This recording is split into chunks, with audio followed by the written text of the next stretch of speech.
Bonjour mesdames, bonjour messieurs, ici le sergent O'Neill Lebel de la Sûreté du Québec.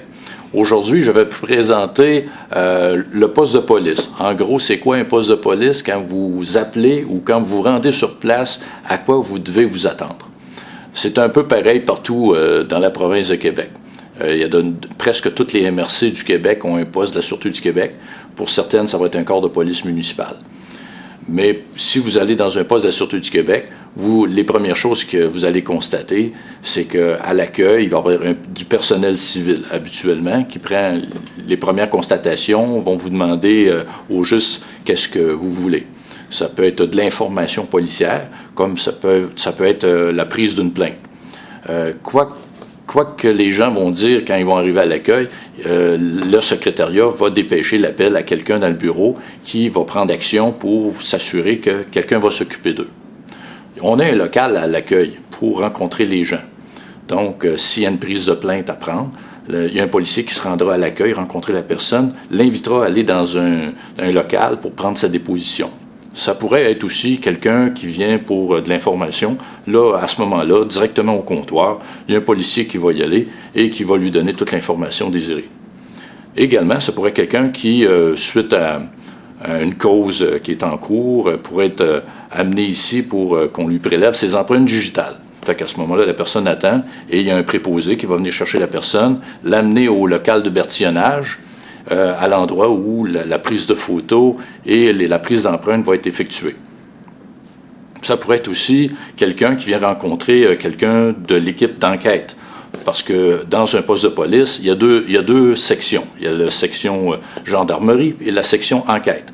Donc, si quelqu'un a un rendez-vous avec un enquêteur, va se présenter à l'accueil, va attendre et éventuellement, l'enquêteur va venir la chercher pour discuter avec. Ça pourrait être aussi quelqu'un qui vient rencontrer l'équipe de direction. Parce que dans une unité, la plupart des endroits, c'est comme ça, c'est qu'il y a un directeur d'unité et il y a deux adjoints, un responsable de la gendarmerie et un responsable des enquêtes. Ça pourrait être aussi quelqu'un qui se présente à l'accueil pour venir chercher des exhibits. Parce que lorsqu'une cause est terminée ou lorsqu'on n'a plus besoin d'un certain exhibit, la personne va être rejointe et elle va venir à l'avant et on va lui remettre les pièces à conviction qu'on n'a plus besoin dans nos dossiers. Fait qu'habituellement, en général, c'est ce qui arrive. Si les gens appellent par téléphone, les appels vont être transférés à notre centrale d'appel de la Sûreté du Québec. Ce qui veut dire que tous les appels sont informatisés. La personne appelle au bureau et si elle a une plainte à formuler, l'appel va être transféré au centre d'appel de la Sûreté du Québec où on va prendre toutes les coordonnées de la personne et s'assurer de savoir au juste c'est quoi ses besoins. Si c'est des appels importants, que nous, on appelle des priorités 1, comme des accidents blessés, le policier va être dépêché sur le champ. Si c'est des appels de moindre importance, c'est possible que le policier rappelle le plaignant pour lui fixer un rendez-vous pour qu'il puisse aller rencontrer un peu plus tard.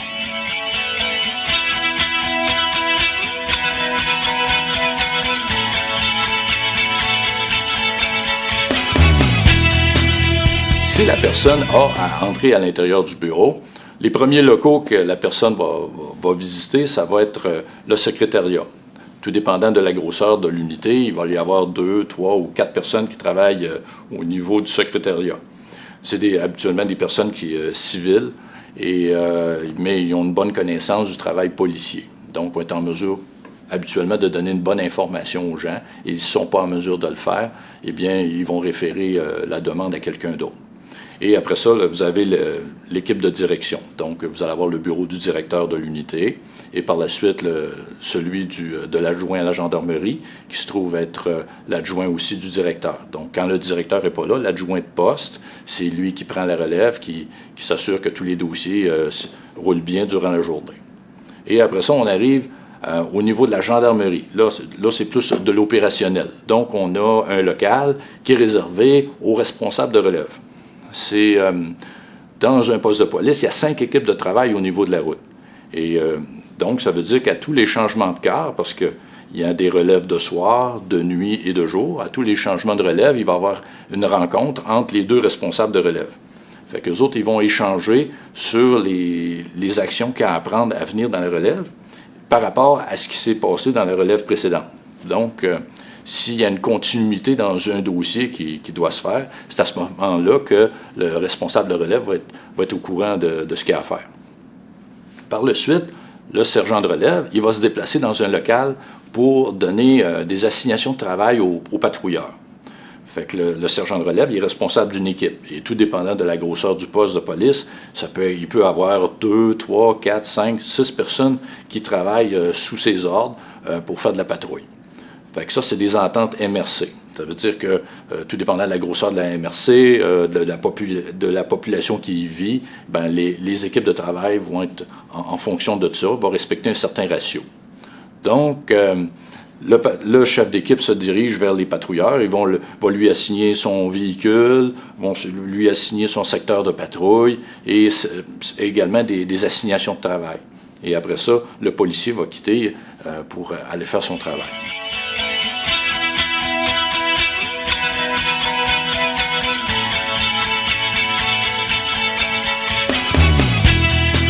Après la salle de rencontre avec les patrouilleurs, on se dirige vers la salle de conférence. Fait que c'est une salle de conférence où on peut rencontrer des gens pour diverses réunions, parce que les policiers de la Sûreté du Québec sont souvent amenés à siéger sur des tables de concertation ou à travailler avec des partenaires. Donc, ça pourrait être une salle pour se rencontrer et discuter de certains dossiers.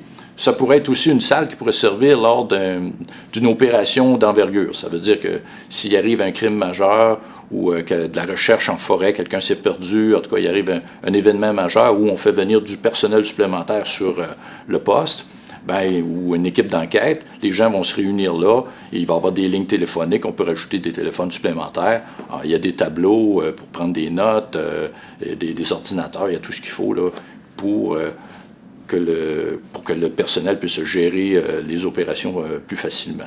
Donc, c'est un local qui peut servir à toutes ces fins-là. C'est le local aussi où on rencontre les maires. Ça veut dire que l'équipe de direction d'un poste de police a toujours un contact avec les maires. Ça veut dire qu'il y a un comité de sécurité publique qui est formé et le directeur général de la MRC en fait partie avec sa secrétaire, ainsi qu'habituellement le préfet et quelques représentants des maires de la MRC. C'est pas tous les maires qui siègent. Habituellement, c'est de 3 à 5 maires qui sont choisis à tous les ans pour siéger au comité de sécurité publique. Et là, comme je viens de le dire, tous les sujets d'intérêt pour la sécurité publique, ils sont discutés entre l'équipe de direction puis les maires. Donc, ils sont au courant des activités courantes au niveau de l'unité et ils ont également la possibilité de choisir nos priorités. Donc, lors d'opérations policières, on a des priorités provinciales, c'est-à-dire que le gouvernement provincial, via l'état-major de la Sûreté du Québec, va nous demander de faire des plans d'opération pour des opérations en sécurité routière ou bien pour combattre la criminalité. Par contre, les maires ont aussi le loisir d'établir avec nous des priorités locales qui sont d'intérêt ici pour cette MRC. Donc, c'est le lieu où on se rencontre et on discute de la situation.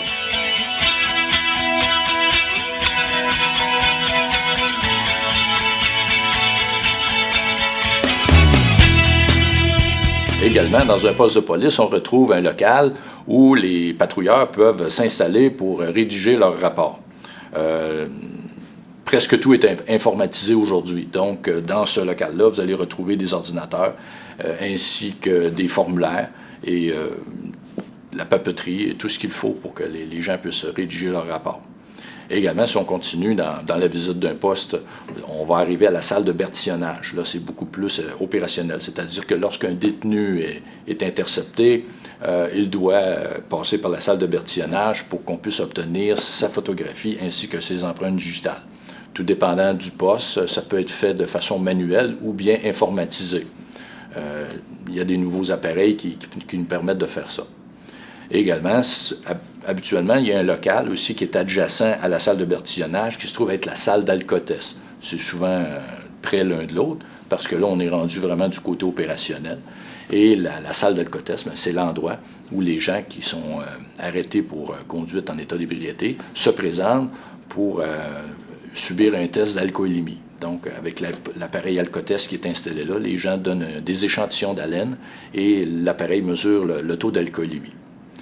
Et encore, étant donné qu'au niveau opérationnel, près de cet endroit-là, il y a les cellules. Ça veut dire que, tout dépendant de la grosseur de l'unité, ça peut être des salles de transition. C'est-à-dire juste une cellule qui est vraiment une bonne cellule, sauf qu'elle est temporaire. C'est que les gens y sont seulement de façon temporaire. C'est pas un endroit où on va les garder pendant des semaines, là. C'est vraiment temporaire. Ça veut dire que quand on a fini d'interroger la personne ou lorsqu'elle est prête à se déplacer pour aller comparaître à la cour, elle sort de cette cellule et elle est emmenée directement à la cour où elle va être déplacée à un vrai centre de détention. Parce que chaque région du Québec a un centre de détention et c'est le corps de police, là où il est situé au Québec, les policiers savent que quand ils doivent déplacer un détenu, ils vont l'emmener au centre de détention le plus près.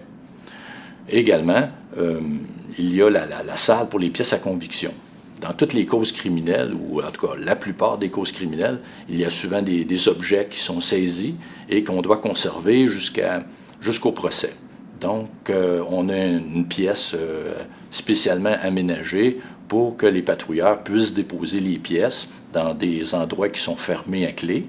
Et la personne qui est responsable des enquêtes, le lendemain, peut arriver puis prendre ces pièces-là puis les placer comme il faut à l'intérieur. Puis il y a un suivi qui est fait. On appelle ça la chaîne de possession.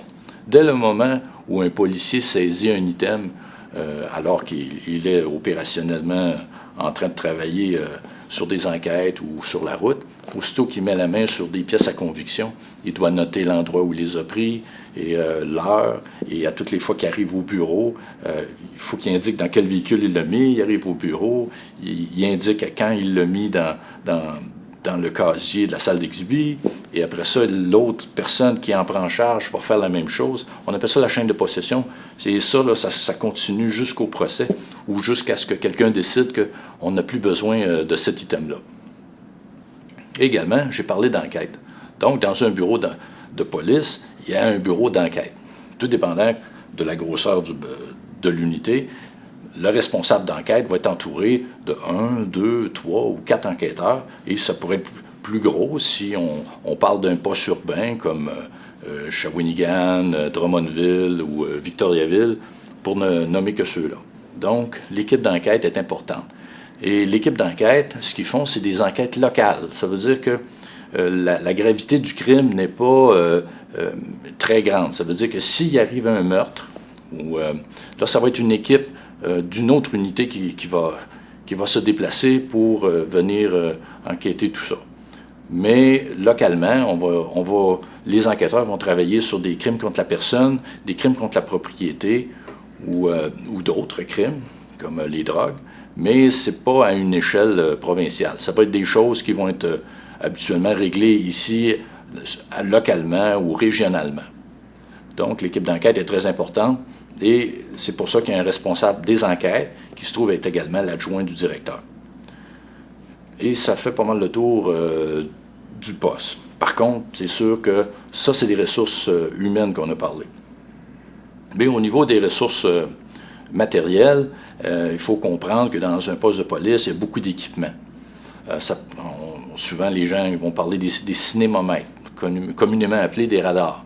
Okay? Donc, c'est des outils de travail. Donc, à l'intérieur du poste, il y a des cinémomètres, il y a des appareils de détection approuvés. Ça, c'est l'appareil que le policier amène avec lui lorsqu'il patrouille pour étoffer un peu sa cause. Ça veut dire que s'il y a des soupçons de croire que la personne a consommé des boissons alcooliques et conduit son véhicule, l'ADA, l'appareil de détection approuvé, va aider le policier à voir si vraiment la personne est très intoxiquée ou non, et ça va lui donner les éléments pour amener sa preuve plus loin. Ça veut dire qu'il va emmener la personne au poste de police pour souffler dans l'alcotest dont j'ai parlé tout à l'heure.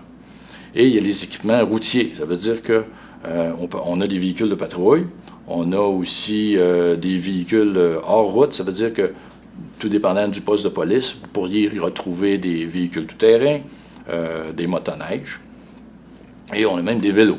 S'il y a des endroits où on peut faire la patrouille à vélo, il y a des postes qui sont équipés de vélos.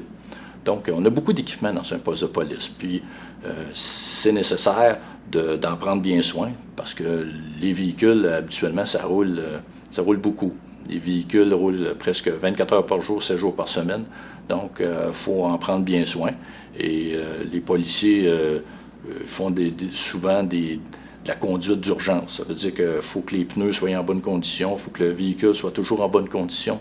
Donc, c'est quelque chose pour lequel on prend beaucoup d'attention ici au poste de police.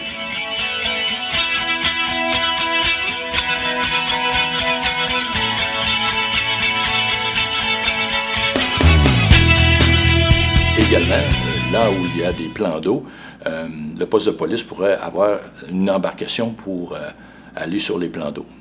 Et tous les équipements que je viens de nommer, là, que ce soit la conduite automobile, la conduite d'un véhicule hors route, d'une embarcation, l'utilisation d'un radar ou de tout autre équipement à l'intérieur d'un poste, les policiers doivent avoir la formation pour le faire. Ça veut dire que même si la personne à la maison, elle a son propre VTT, elle ne pourra pas utiliser les VTT de la Sûreté du Québec sans avoir obtenu une formation. Ça fait que il y a de la formation pour tout. On a des gros véhicules, des fois, là, des gros camions, donc ça va prendre une genre de formation pour les véhicules lourds. Si les policiers utilisent une remorque, mettons pour transporter des véhicules tout-terrain ou un bateau, ça va prendre une formation pour être en mesure de conduire un véhicule à lequel est attachée une remorque. Même chose, j'ai oublié de parler tout à l'heure des armes à feu. Les policiers, ils sont armés. Et dans un poste de police, il y a un puits de chargement, de déchargement de l'arme. Ça veut dire que c'est très important pour le policier de manipuler son arme de façon très sécuritaire.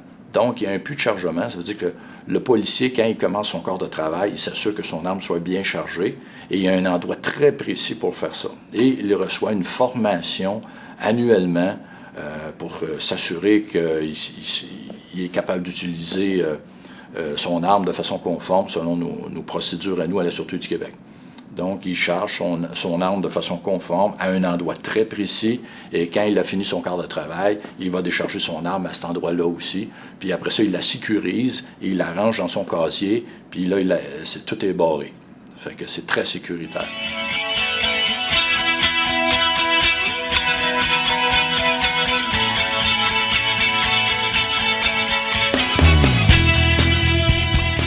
J'espère que les informations que je viens de vous mentionner vous auront permis de bien comprendre qu'est-ce qu'un poste de police. Si c'est possible pour vous de lire le journal, en tout cas de vous tenir informé de ce qui se passe dans votre région, vous pourriez voir dans le journal qu'à un moment donné, il y a une visite de poste, une porte ouverte qu'on appelle nous. Donc, habituellement, quand un poste de police fait une porte ouverte, il y a beaucoup d'équipements, d'unités spécialisées qui vont être amenées à venir au poste. Et là, vous allez avoir l'opportunité, en plus de visiter le poste puis de voir tous les équipements qu'on utilise, de voir également des équipements, des unités spécialisées. Donc, j'espère que vous avez apprécié.